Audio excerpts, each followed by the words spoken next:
হযরত ইবনে কাইয়্যিম রাহমাতুল্লাহ আলাইহি তিনি বলেছেন, মা মাদা ফিদ দুনিয়া আহলামুন ওয়া মা বাকিয়া মিনহা আমানি।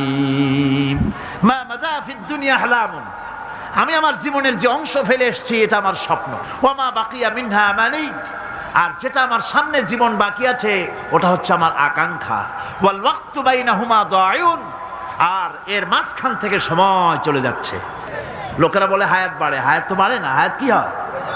জন্মের পরের থেকে আমার জন্য রিজার্ভ আছে যতটুকুন হায়াত আমার জন্য নির্ধারিত করা আছে, নির্ধারণ করা আছে, প্রতিদিন একদিন করে কমে যেতেছে।